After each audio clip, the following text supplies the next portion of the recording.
What's up, sixth graders? Today, we are going to be taking a look at my favorite strategy for coming up with personal narratives, and it's think of a place that matters to you.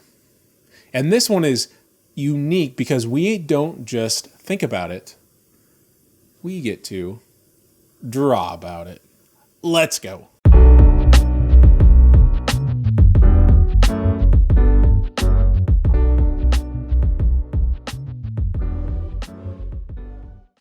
Okay, writers, last time we looked at how to write powerful personal narratives in two ways. The first one was small moment episodes, so you can write with detail and not summarize. The second thing was writing with exact dialogue and small actions.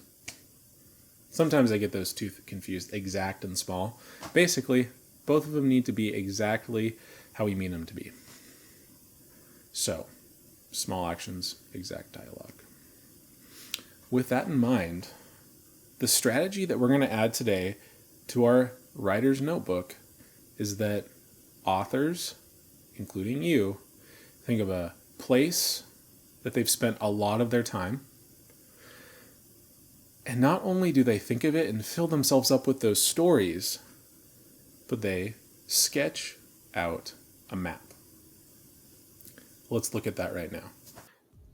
Okay, so right now I am thinking of a place that really matters to me, a place where I've lived for a lot of my life. And I've been in Anacortes for a long time.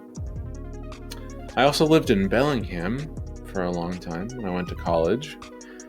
And even though I haven't lived in this place I'm thinking about for a long time, we've owned it and been there a lot. And I'm thinking of our family beach house that our family has. And so I'm going to start by drawing just a little map of what it looks like.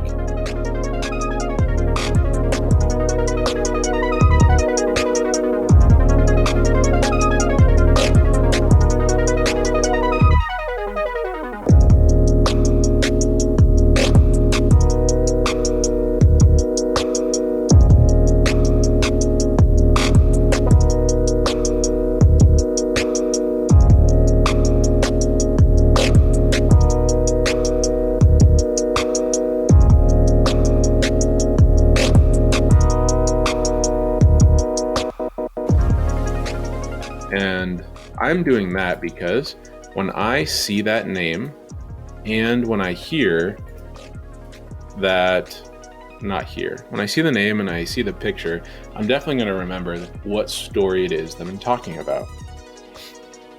This story so happens to be the time when my cousins and I had lit a bunch of fireworks during the day, the kind that don't really matter if you can see them because they're the little smoke balls and they're the firecrackers and Roman candles and all kinds of fun things like that kids like and probably you really like. Well, it just so happens to be that since I was pretty young, I didn't know any better. And there were a lot of firecrackers that were duds that just didn't work. And wouldn't you know it, as we are building this bonfire, at the time a small fire, but we keep adding logs to it, and we keep trying to get this bigger and bigger and bigger. Unfortunately, I've been adding these dud fireworks this whole time. And the funny thing about dud fireworks is that you'd think, well, it's a dud, it didn't go off. Yes, and apparently the reason they don't go off has more to do with something happening to the wick or something near the wick that you light, putting it out, or not coming in contact with the black powder inside of it. That's explosive. However, when you put it in the fire, that's not a problem. And so as we start getting closer and closer to the fire, every time we're bringing something to it, all of a sudden these firecrackers start to go off randomly. And so now sometimes we're only like a foot away and pop, pop, pop. And boy, my cousins sure let me have it when they found out why that was happening. So writers, right now, we're going to take a look at my strategies for generating personal narrative topics page, and you'll notice today's strategy. Pause the video and write it down.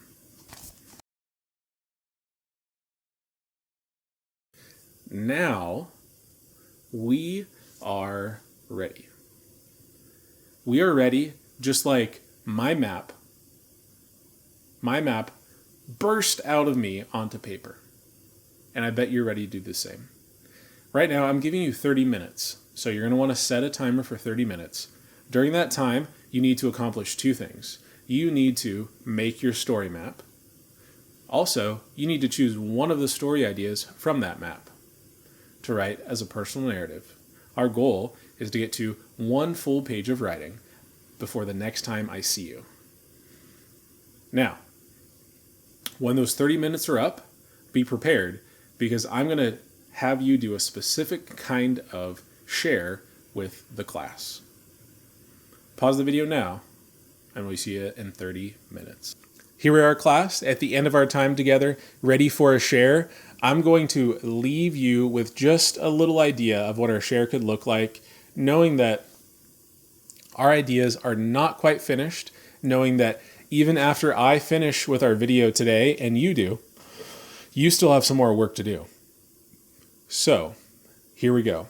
Our share today is going to be popcorn sharing. In other words, one of you is going to share, and someone's going to immediately go after them. You're probably thinking,